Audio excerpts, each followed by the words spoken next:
നമസ്കാരം സുരേഷ് സർ. നമസ്കാരം. നമസ്കാരം. 2026 മാർച്ചോടെ രാജ്യം നക്സൽ മുക്തമാക്കുമെന്ന് ആവർത്തിച്ചിരിക്കുകയാണ് ആഭ്യന്തരമന്ത്രി അമിത്ഷാ. കഴിഞ്ഞ ദിവസം ഛത്തീസ്ഗഡിൽ മാവോയിസ്റ്റുകൾ കൊല്ലപ്പെട്ടിരുന്നു സുരക്ഷാ സേനയാൽ. ഈ ഉൾപ്രദേശങ്ങളിൽ തമ്പടിച്ചിരിക്കുന്ന നക്സലുകൾക്ക് മാത്രമാണോ ഈ പ്രശ്നം? ഈ അർബൻ നക്സലുകളെ നമുക്ക് എന്ത് ചെയ്യാൻ സാധിക്കും? രാജ്യത്തിന്റെ സുരക്ഷയ്ക്ക് അവരും ഒരു തരത്തിൽ ഭീഷണിയാണല്ലോ. സാറിന് എന്താണ് തോന്നുന്നത്? അമിത്ഷാ കൊടുത്തൊരു ഡെഡ് ലൈൻ ഈ പറഞ്ഞ മാതിരി 2024 ഏപ്രിൽ, ചിലപ്പോൾ ഡിസംബർ വരെ പോയിരിക്കും. പക്ഷെ നമ്മൾ കണ്ടു കഴിഞ്ഞ ആഴ്ച തന്നെ ഒരു 4-5 ദിവസം 38 നക്സൽസ് കൊല്ലപ്പെട്ടു. കാങ്കർ ഏരിയ, അതിൻ്റെ അടുത്തായിട്ടുള്ള ഡിസ്ട്രിക്റ്റിലും ഛത്തീസ്ഗഡിൽ.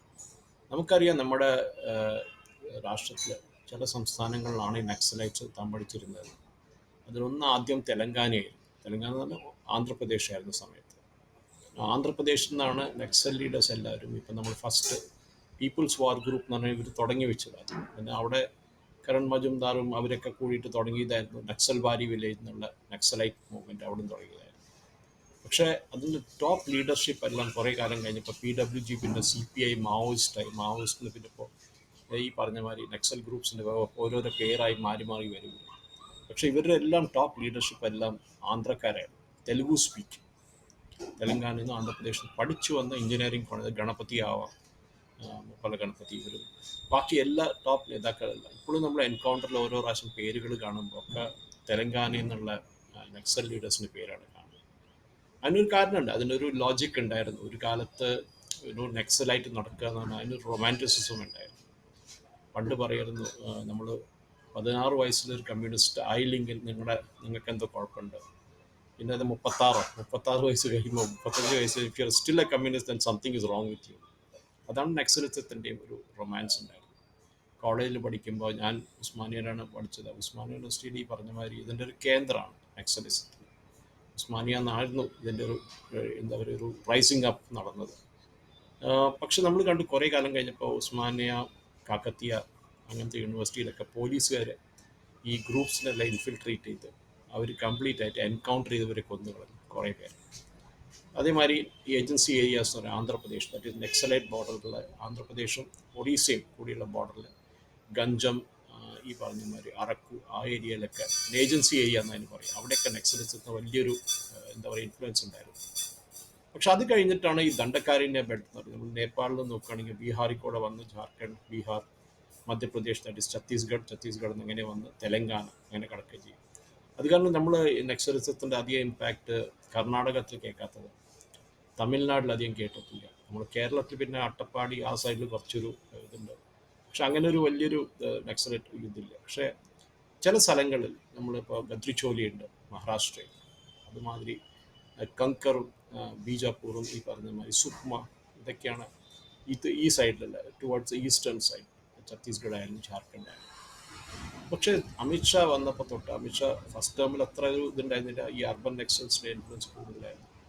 പക്ഷേ ഇവരുടെ ഇൻ്റലിജൻസ് ആണ് ലക്ഷ്മി ഇതിലെ ഏറ്റവും വലിയ സക്സസ് ആന്ധ്രയിൽ. പിന്നെ ഞാൻ പറയും ജോയിൻറ്റ് ആന്ധ്രാപ്രദേശ് ഉണ്ടായിരുന്നു 11 കൊല്ലം. ഇൻ്റലിജൻസ് ആയിരുന്നു ഇവരുടെ ഏറ്റവും വലിയ സക്സസ്. ഇന്നും അവിടുത്തെ പേപ്പറിലുണ്ട്, ഇന്നത്തെ ഈ പ്രാവശ്യത്തെ ബഡ്ജറ്റിൽ ഒരു തുക മാറ്റി വെച്ചിട്ടുണ്ട് ഇൻ്റലിജൻസിന് വേണ്ടിയിട്ട്. ആ തുക ഇപ്പോൾ ഓഡിറ്റ് ചെയ്യില്ല, ആർക്കാ കൊടുത്ത, എവിടുന്നാണ് ചിലവായ, ലക്ഷങ്ങളിലാണ്. അതിൽ ഇൻഫോമേഴ്സിന് കൊടുക്കുന്ന കാശാണ്, അതിൽ ഓഡിറ്റ് ഉണ്ടാവില്ല. ഈ കാശ് കൊടുത്ത ആൾക്കാരെ വാങ്ങിച്ചാണ് ഇവർ ഇൻഫർമേഷൻ വാങ്ങിച്ചത്. അതേമാതിരി സറണ്ടർ ചെയ്യാൻ പറയും നക്സലൈറ്റ് ലീഡേഴ്സായിട്ട് ബന്ധപ്പെട്ട് അവരുടെ അമ്മയും അച്ഛനെ ഉപയോഗിച്ച് അവരെ റിവേഴ്സ് ബ്രെയിൻ വാഷ് ചെയ്ത്, പിന്നെ ഈ പറഞ്ഞ മാതിരി അവർക്കും കുറേ കാലം കാട്ടിൽ താമസിച്ച് മതിയാവും. അപ്പോൾ അവർക്കും ഫാമിലി ആയിട്ടുണ്ടാവും. ചിലപ്പോൾ അവിടുന്ന് ഒരു നക്സലൈറ്റ് മൂവ്മെൻറ്റിൽ നിന്ന് ആരെങ്കിലും കല്യാണം കഴിച്ചിട്ടുണ്ടാവും. അപ്പോൾ അവർക്ക് ഓവർഗ്രൗണ്ട് വന്ന് സറണ്ടർ ചെയ്യണം. അപ്പോൾ അവർക്കൊരു 50 ലക്ഷം 1 കോടിയൊക്കെ ചിലപ്പോൾ പോലീസുകാർ കൊടുക്കും അവർക്ക് സെറ്റിൽ ചെയ്യാൻ വേണ്ടി. അവരെ സീക്രട്ട് ലൊക്കേഷനിലാണ് ഇവർ വെക്കുക. അങ്ങനെ കുറേ സറണ്ടറും നടന്നു കുറേ കാലമായിട്ട്. പക്ഷെ അതേ സമയത്ത് ലക്ഷ്മി ചോദിച്ചൊരു ഒരു കാര്യമുണ്ട് അർബൻ നക്സൽസിനെ പറ്റിയിട്ട്. ഈ അർബൻ നക്സൽസാണ് ഏറ്റവും വലിയ ത്രെറ്റ്. ബിക്കോസ് ഇവർക്ക് ഈ പറഞ്ഞ മാതിരി ഫണ്ടിങ് വരുന്നത്, അതുമാതിരി ഇൻഫർമേഷൻ, ഈ പറഞ്ഞ നമ്മുടെ നാട്ടിൽ ക്ലാസ് എടുക്കുക എന്ന് പറയുന്നത് കമ്മ്യൂണിസ്റ്റുകാരുടെ ക്ലാസ് ഉണ്ടല്ലോ, പാർട്ടി ക്ലാസ്, അത് നക്സൽ മൂവ്മെൻ്റ് ഒരു ബെഡ് റോക്കാണ്. ബിക്കോസ് നിങ്ങൾ ക്ലാസ് എനിമി കോൺസെപ്റ്റ്, നിങ്ങൾ ഈ ബൂർഷ മുതലാളികളെ കൊല്ലണം, ഇൻഡസ്ട്രിക്കാരെ സമ്മതിക്കാൻ പാടില്ല, മൈനിങ് കമ്പനികളെ കടത്താൻ പാടില്ല, ഇതൊക്കെയാണ് ഇവരൊരു ലോജിക്ക് ഉണ്ടായിരുന്നത്. പക്ഷെ അതേ ആൾക്കാരെ ഇവർ ത്രെറ്റൻ ചെയ്ത് തോക്ക് കാണിച്ച് കാശ് വാങ്ങിയായിരുന്നു ഇവർ മൂവ്മെൻറ്റ് നടത്താൻ കാശ് വേണം, ഇഷ്ടംപോലെ കാശ് വേണം. പിന്നെ ഇവർ ഈ ഒരു കണ്ടിന്യൂസ് സപ്ലൈ പൂള് വേണം. കാരണം യങ്സ്റ്റേഴ്സ് ഈ കോളേജിൽ നിന്ന് പഠിച്ച് പുറത്തിറങ്ങി വരുന്ന ആൾക്കാരെ ബ്രെയിൻ വാഷ് ചെയ്തിട്ട് അവർ തിരിച്ച് ഈ നക്സൽ മൂവ്മെൻറ്റിലേക്ക് കൊണ്ടുവരാനുള്ളതാണ്. പക്ഷെ നമ്മൾ കണ്ടിട്ടുണ്ട് പണ്ട് ഒരു 10, 15, 12 കൊല്ലം, എനിക്ക് എക്സാക്ട് ഡേറ്റ് ഓർമ്മയില്ല, മധ്യപ്രദേശിലെ കംപ്ലീറ്റ് കോൺഗ്രസ് ലീഡർഷിപ്പ് അവർ കംപ്ലീറ്റ് ഒരു നക്സൽ അറ്റാക്കിൽ അവർ വൈപ്പ് ഔട്ട് ചെയ്തു ലീഡർഷിപ്പ് കോൺഗ്രസ്. എനിക്ക് രക്ഷപ്പെട്ടു വന്നത് നമ്മുടെ അജിത് ജോഗി ഇവരൊക്കെ മാത്രമേ ഉള്ളൂ. ബാക്കി എല്ലാവരും കൊല്ലപ്പെട്ടു അതിൽ കംപ്ലീറ്റ്. അന്ന് തൊട്ട് മധ്യപ്രദേശിലെ കോൺഗ്രസ് റിക്കവർ ചെയ്തിട്ടില്ല. പിന്നെ ഛത്തീസ്ഗഡായി മാറി, അത് സ്പ്ലിറ്റായി പിന്നെ. പക്ഷെ ഒരു നക്സലൈറ്റ് മൂവ്മെൻറ്റ് ഈവൻ ആന്ധ്രാപ്രദേശിൽ പണ്ടത്തെ സ്പീക്കറെ കൊന്നിട്ടുണ്ട് അവിടെ. അതേമാതിരി അവിടുത്തെ പണ്ടത്തെ ഒരു മന്ത്രി ആൽമേട്ടി മാധവ് റെഡ്ഡി അദ്ദേഹത്തിനെ കൊന്നിട്ടുണ്ട്. അങ്ങനെ നക്സലൈറ്റ്സ് ഒരു ഹൈ വാല്യൂ ടാർഗറ്റ്സിനാണ് എപ്പോഴും പോകുക. അവർക്ക് വേണ്ടത് പബ്ലിസിറ്റിയാണ്, അല്ലാണ്ട് അവർക്ക് വേറെ ഒന്നല്ല വേണ്ട. അവർക്ക് പുതിയ റിക്രൂട്ട്സിനെ കിട്ടണമെങ്കിൽ പബ്ലിസിറ്റി ക്രിയേറ്റ് ചെയ്ത്. സെയിം ടെററിസ്റ്റ് ഗ്രൂപ്പ്സിൻ്റെ ഇതേ പോളിസിയാണ്. ഒരു പബ്ലിസിറ്റി കിട്ടുമ്പോൾ മീഡിയയിലായാലും ടെലിവിഷനിലായാലും പേപ്പറിൽ ഞങ്ങൾ എത്ര ബോംബ് വെച്ചു, എത്ര പേരെ കൊന്നു എന്ന് പറയുമ്പോൾ അവർക്കൊരു ഫണ്ടിങ് കിട്ടും അതിൻ്റെ സപ്പോർട്ടേഴ്സിൻ്റെ അടുത്ത് നിന്ന്. അതേമാതിരി അവർക്ക് പുതിയ റിക്രൂട്ട്സ് കിട്ടും. ഇത് LTTE നമ്മൾ കണ്ടിരുന്നു. LTTE പ്രഭാകരൻ റിക്രൂട്ട് ചെയ്യുമ്പോൾ ഇതേ ഒരു സ്ട്രാറ്റജി ആയിരുന്നു അവർ. ഈ അർബൻ നെക്സൽസിനെ ടാക്കിൾ ചെയ്യാണ്. ഈവൻ പ്രധാനമന്ത്രിയും പറഞ്ഞിരുന്നു ഇതിനെ പറ്റിയിട്ട്, അർബൻ നെക്സൽസിനെ പറ്റി 2-3 ആഴ്ച. ഇവരാണ് ഇപ്പോൾ ഏറ്റവും വലിയ ത്രെറ്റ് ഇന്ത്യയിൽ. ഇവരെ നമ്മൾ തിരിച്ചറിയില്ല. ലക്ഷ്മി കണ്ടാൽ തോന്നുന്നു നമ്മുടെ അവിടെ പ്രൊഫസറാണ്, കാലത്ത് പഠിപ്പിക്കും, പക്ഷെ ഉച്ച കഴിഞ്ഞ ആളുടെ പരിപാടി ഇതായിരിക്കും, ഈ ക്ലാസ് എടുക്കൽ.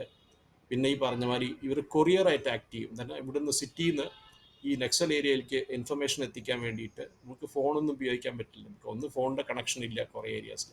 പിന്നെ ഫോൺ പോലീസിൻ്റെ എപ്പോഴും നിരീക്ഷണത്തിലായിരിക്കും, അപ്പോൾ അത് ഉപയോഗിക്കാൻ പറ്റില്ല. വാട്സാപ്പ് ആയാലും ഏത് മോഡായാലും. പക്ഷേ ചിലപ്പോൾ സിഗ്നലോ ടെലിഗ്രാം ഉപയോഗിക്കായിരിക്കും. പക്ഷേ എന്നാലും ആ ആപ്പിൽ ഇപ്പോൾ പോലീസുകാർ കയറി കൂടിയിട്ടുണ്ട്. അപ്പോൾ ഈ നെക്സൽസ് ഉപയോഗിക്കുന്ന ലെറ്റേഴ്സാണ് ഇവരവിടുന്ന് കൊറിയറായിട്ട് കൊണ്ടുപോകുന്നത്. ഈ കൊറിയേഴ്സ് അത് കൈമാറുന്നത് 6-7 സ്ഥലത്ത് വെച്ച് കൈമാറും കൊറിയേഴ്സ്. അപ്പോൾ ഇവർ ഒരു സ്ഥലത്ത് വെച്ച് പിടിച്ചു കഴിഞ്ഞാൽ പോലീസിന് ഇൻഫർമേഷൻ കിട്ടും. അങ്ങനെയാണ് നമ്മൾ ഹൈദരാബാദിലും കണ്ടുവന്നത് വരവര റാവു, പിന്നെ പ്രൊഫസർ സായിബാബ ഡൽഹി യൂണിവേഴ്സിറ്റിയിൽ, അദ്ദേഹം തെലുങ്കനാണ്. അങ്ങനെ കുറേ പേരുണ്ടായിരുന്നു അവിടെ. ഞങ്ങളുടെ അടുത്തുള്ള ഒരു ഏരിയയിൽ, ഞങ്ങളുടെ വീടിന് തൊട്ട് ഒരു 1/2 കിലോമീറ്റർ ദൂരമായിരുന്നു ഗദർ എന്ന വലിയൊരു പാട്ടുകാരനുണ്ടായിരുന്നു, നക്സൽ പാട്ടുകാരൻ ഗദറിൻ്റെ. ഇവരൊക്കെ ഒരു സൊസൈറ്റിയിൽ ഒരു സ്റ്റാൻഡിങ് ഉണ്ട്. അങ്ങനെ ഒരു പാട്ടുകാരനാണ്, ഈ പറഞ്ഞ മാതിരി ഒരു ട്രൈബൽ പാട്ടുകൾ പാടുക, ഫോക്ക് പാട്ടുകൾ പാടുക. പക്ഷെ ഇവർ നക്സലിസമാണ് ഇവരുടെ പിന്നിലുള്ളതല്ല. ഇവർ നടത്തുന്ന എല്ലാ കാര്യങ്ങളും നക്സലിസത്തിനെ പ്രൊമോട്ട് ചെയ്യാൻ വേണ്ടി വരവര പോയറ്റ് എന്ന് പറഞ്ഞ് നടന്നതാണ്. അതേമാതിരി യൂണിവേഴ്സിറ്റി ഓഫ് ഹൈദരാബാദ്, അത് ഉസ്മാനിയ കഴിഞ്ഞ ഏറ്റവും നെക്സ്റ്റ് വലിയ ബെൽറ്റായിരുന്നു. പ്രൊഫസർ ഹർഗോപാൽ, അദ്ദേഹം ഈ പറഞ്ഞ ഒരു നക്സൽ സിംപത്തൈസറായിരുന്നു. പറയുമ്പോൾ പ്രൊഫസറും HOD ഒക്കെ ആയിരുന്നു എന്നാലും. അപ്പം അങ്ങനെ ഈ അർബൻ നക്സൽ ഈ പറഞ്ഞ മാതിരി നമ്മൾ മഹാരാഷ്ട്രയിൽ പോയി കഴിഞ്ഞാൽ കുറേ പേരുണ്ട് ഇതേമാതിരി. പോലീസുകാർ അറസ്റ്റ് ചെയ്തിട്ട് ഭീമ കോറേഗാം കേസിൽ നമുക്കറിയാം കുറേ അർബൻ നക്സൽസ് അതിൽ ഇൻവോൾവ് ആയിരുന്നു. കുറേ പേര് ഇപ്പോഴും ജയിലിലാണ്.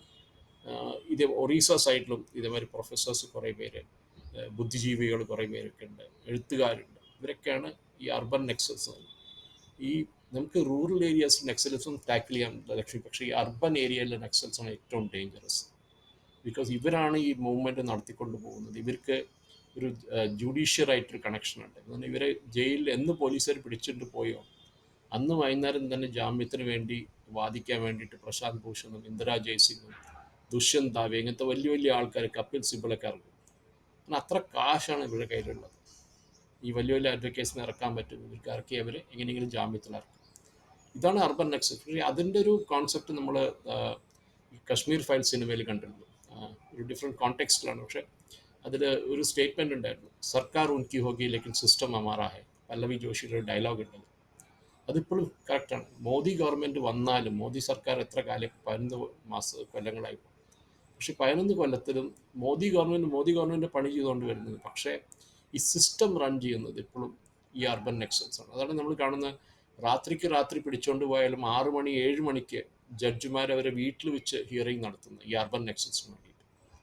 ഇതാണ് നമ്മൾക്ക് അറിയേണ്ടത്. ഇവരൊരു സ്ട്രെങ്ത് അവിടെയാണ്. പക്ഷേ ഇതേ സമയത്ത് പാവപ്പെട്ട ഈ റൂറൽ ഏരിയാസിൽ നെക്സലൈറ്റ്സ് പോലീസുകാരായിട്ട് അവിടെ മരിക്കുമ്പോഴൊന്നും അവർ പോസ്റ്റ്മോർട്ടത്തിന് ഒരു ഫോർമാലിറ്റി ഉണ്ട്. ഇപ്പോൾ ഒരു എൻകൗണ്ടറിൽ മരിച്ചു കഴിഞ്ഞാൽ നമുക്ക് എല്ലാവരും അറിയാം, എൻകൗണ്ടർ എന്ന് പറഞ്ഞാൽ ഒരു ടാക്ടിക്കൽ എലിമിനേഷനാണ് അത് പോലീസുകാരുടെ. ഇവരെ പിടിച്ചു കഴിഞ്ഞ് കോടതി കൊണ്ടുപോയി ശിക്ഷിക്കാനുള്ള എവിഡൻസ് ഒന്നും ആരെയും കിട്ടില്ല.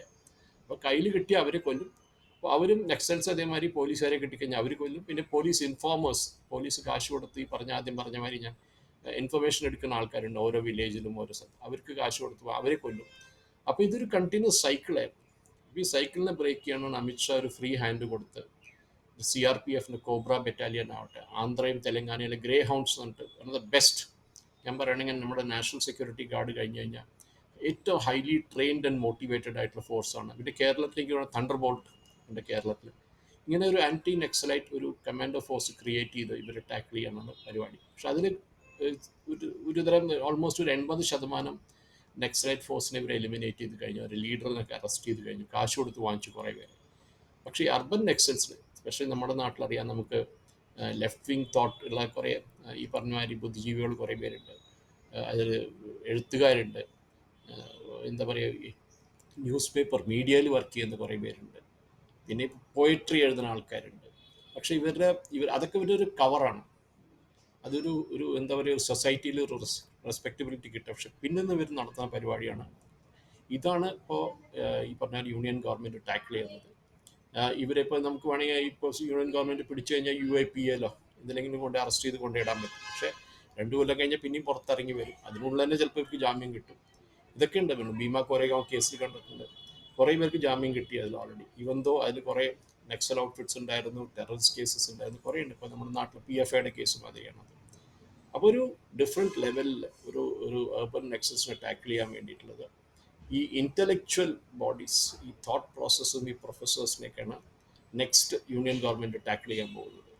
അത് കുറച്ച് അത്ര ഈസി അല്ല. പണ്ട് ഈ മറ്റൊരു തോക്കെടുത്താണ് നടക്കുന്നത്, ഇവരുടെ കയ്യിൽ തോക്കില്ല, പേനയാണുള്ളത്. സർ, അതാണ് ഈ റൂറൽ മേഖലകളിലൊക്കെ CRPFിനെ ഉൾപ്പെടെ കേന്ദ്ര ആഭ്യന്തരമന്ത്രി നിയോഗിച്ച് അങ്ങനെയാണല്ലോ അല്ലെ, അവിടുത്തെ യുവാക്കൾക്ക് വേണ്ടിയിട്ട് ഈ സ്പോർട്സ് ടൂർണമെന്റുകളൊക്കെ സംഘടിപ്പിക്കുക, മാത്രമല്ല കേന്ദ്ര സർക്കാരിന്റെ പദ്ധതികളൊക്കെ അവരിലേക്ക് എത്തിക്കുക എന്നൊക്കെ. ഞാൻ ചോദിക്കാൻ വന്നത് അതായിരുന്നു. കാരണം ഈ അർബൻ മേഖലകളിൽ ഇതൊരു എക്സ്പയർ ആയ ആശയമാണല്ലോ ഈ കമ്മ്യൂണിസം നെക്സലിസം. ഈ യൂത്തിനിടയിലേക്ക് ഇവരെ എങ്ങനെയാണ് ഈ ഒരു സങ്കല്പം, ഈ അർബൻ നക്സലുകൾ എത്തിക്കുന്നത്, യൂത്തിനെ എങ്ങനെയാണ് ഇവരിലേക്ക് അട്രാക്ട് ചെയ്യുന്നത്? ഇവരെ പണ്ട് അതാണ് ഈ കോളേജിലെ പ്രൊഫസേഴ്സ് വളരെ ഇമ്പോർട്ടൻ്റ് ഉണ്ട്. പക്ഷെ നമ്മൾ ചെറുപ്പത്തിൽ തന്നെ ഓർമ്മയുണ്ട്, കുട്ടികളെ നമ്മൾ ക്ലാസ്സിൽ 3ാം ക്ലാസ് 4ാം ക്ലാസ്സൊക്കെ നമ്മൾ കുട്ടികളുടെ സമയത്ത് അവരുടെ അടുത്ത് നീ ഇതാ പഠിക്കുന്നത്, ഇതാണ് കറക്റ്റ് എന്ന് പറയുമ്പോൾ അവർ പറയല്ല ടീച്ചർ പറഞ്ഞത് ഇങ്ങനെ, ഇതാണ് ശരിയെന്ന് പറയും. ഇതാണ് ഇവർ വലുതായിട്ടും ചെയ്യുന്നത് പറയുന്നത്. ഇവർ ഈ പ്രൊഫസേഴ്സ് ഒരു ക്ലാസ്സിൽ 10, 20, 30, 40 പേരുണ്ടെങ്കിൽ അവർക്ക് ക്ലിയർ ആയിട്ട് മനസ്സിലാവും ഇതിൽ 5-6 പേരെ നമുക്ക് ബ്രെയിൻ വാഷ് ചെയ്തെടുക്കാൻ പറ്റും, ബാക്കിയുള്ളവരൊക്കെ ടഫായിട്ടുള്ള ക്യാരക്ടേഴ്സ്, അവരൊന്നും ചെയ്യാൻ പറ്റില്ല. അപ്പോൾ ഈ 5-6 പേരെ അവർ സെപ്പറേറ്റ് ആയിട്ട് വിളിച്ച് അവരെ വീട്ടിലേക്ക് വിളിച്ച്, അല്ലെങ്കിൽ ഈ പറഞ്ഞ മാതിരി അവരെ കോഫി ഷോപ്പിൽ വിളിച്ച്, ബാക്കി ക്യാൻറ്റീനിൽ ഇരുന്ന് വർത്താനം പറഞ്ഞ് അവരെ സർക്കിളിലേക്ക് കൊണ്ടുപോകും. സ്ലോലി ഇവർ ഈ പറഞ്ഞ മാതിരി സീക്രറ്റായിട്ട് മീറ്റിംഗ് നടത്തി ചില നെക്സൽ ലീഡേഴ്സിനെയൊക്കെ കൊണ്ട് മീറ്റ് ചെയ്യിപ്പിക്കും. ചിലപ്പോൾ ഇവർ ഈ പറഞ്ഞ മാതിരി കാട്ടിലേക്ക് പറഞ്ഞയക്കും ഇവരെയൊക്കെ, സ്റ്റഡി ടൂർ എന്ന് പറഞ്ഞാൽ, അല്ലെങ്കിൽ ഈ പറഞ്ഞ മാതിരി അക്ലമറ്റൈസേഷൻ ടൂർ എന്നൊക്കെ പറഞ്ഞ് കാട്ടിൽ പോകും. അവിടെ ചെന്നിട്ട് ഇതേ പരിപാടി, അവിടെ നെക്സൽ ലീഡേഴ്സായിട്ട് മീറ്റ് ചെയ്ത് അവരുടെ ഫിലോസഫി മനസ്സിലാക്കി അവരെ പറ്റി വലിയ വലിയ കാര്യങ്ങൾ എഴുതുക. ചിലർ ഇൻ്റർവ്യൂ നടത്തും, ഞങ്ങൾ മാധ്യമ പ്രവർത്തകരാണെന്നിട്ട് പോയി ഓരോ കാട്ടിൽ പോയിട്ട് ഇൻ്റർവ്യൂ നടത്തി വന്ന ആൾക്കാർ ഇഷ്ടം പോലെ ഉണ്ടെന്ന്. പക്ഷെ അവരെല്ലാം കോമൺ ഫിലോസഫി എന്താണെന്ന് പറഞ്ഞാൽ ഈ നെക്സലിസം മൂവ്മെൻറ്റിന് ഒരു റെസ്പെക്റ്റബിലിറ്റി കൊടുക്കുക എന്നാണ്. എന്നാൽ ഇവിടെ അടിച്ചു പോകുന്ന കംപ്ലീറ്റ് ഒരു ഫിലോസഫിയെ നമ്മൾ ഇപ്പോൾ ഒസാമ ബിൻ ലാദൻ എടുത്ത് നോക്കും. ഒസാമ ബിൻ ലാദൻ വന്ന് സൗദി അറേബ്യയിൽ നിന്ന്, വളരെ rich family, bin Laden construction ഗ്രൂപ്പിൽ നിന്നാണ്. പക്ഷെ ഒസാമ ബിൻ ലാഡനെ എങ്ങനെയാണ് ഒരു ടെററിസ്റ്റായി മാറിയെന്ന് നമുക്ക് അറിയാം. ഒരു ബ്രെയിൻ വാഷിംഗ് ആയിരുന്നു.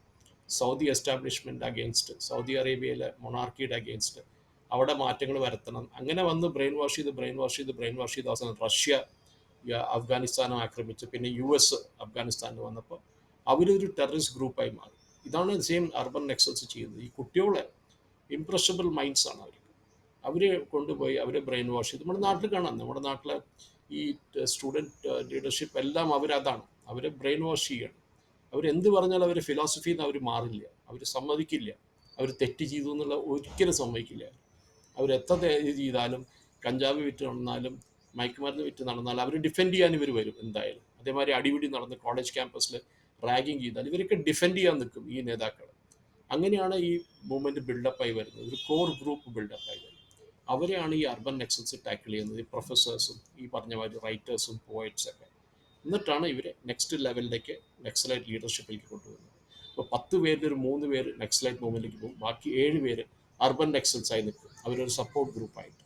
ഇപ്പോൾ നാളെ ഒരു ഇന്ത്യൻ എക്സ്പ്രസ്സിൽ ഒരു ആർട്ടിക്കിൾ എഴുതും, ഇവർ തന്നെ എഴുതുക. പക്ഷെ I am a professor in Hyderabad Central University or professor in Osmania University or Kakatiya University, അങ്ങനെയാണ് ഇവർ എഴുതുക ആർട്ടിക്കിൾ. ഡൽഹി യൂണിവേഴ്സിറ്റി അയച്ചു professor Saibaba, one of the biggest Naxal urban Naxals. പക്ഷേ അദ്ദേഹത്തിന് കിട്ടിയ റെസ്പെക്റ്റബിലിറ്റി, ജഡ്ജിമാർ മോൾക്ക് അദ്ദേഹത്തിന് ബെയിലിൽ വിടണം, അദ്ദേഹം പാവാണ്, നിങ്ങൾ തന്നെ ഒരു പ്രൊഫസറെ പിടിച്ച് ജയിലിലിട്ടു. പക്ഷേ ഇവർ ഈ കൊല്ലണ ആൾക്കാർ മാത്രമല്ല ലക്ഷ്മി, നെക്സൽസ് തോക്കെടുത്ത് പോലീസുകാരെയും ഇൻഫോമേഴ്സിനെ കൊല്ലണം മാത്രമല്ല, ഈ ചീപ്പിക്കുന്ന ആൾക്കാർ ഇതിനെക്കാട്ടും വലിയ എന്താ പറയുക ത്രെറ്റാണ്. എപ്പോഴും പറയില്ല, നമ്മൾ ചെയ്ത ആൾ മാത്രം ചീപ്പിക്കുന്ന ആൾക്കും ഇതിന് അത്ര തന്നെ പണിഷ്മെൻറ്റ് കിട്ടും. അവിടെയാണ് ഈ നെക്സൽ ഗ്രൂപ്പ്സിൻ്റെ ഒരു ഇമ്പാക്റ്റ് വരുന്നത്. ആൻഡ് അവിടെയാണ് നമ്മൾ കാണുന്നത് ഈ അർബൻ നെക്സൽസിൻ്റെയും ഈ അക്കാഡമിക്സ് സർക്കിൾ എസ്പെഷ്യലി, അത് കേരളത്തിൽ തൊട്ട് ജാർഖണ്ഡ് വരെ അതിൻ്റെ ഇമ്പാക്റ്റ് ഉണ്ട്. വ്യക്തമാണ്. Thank you sir.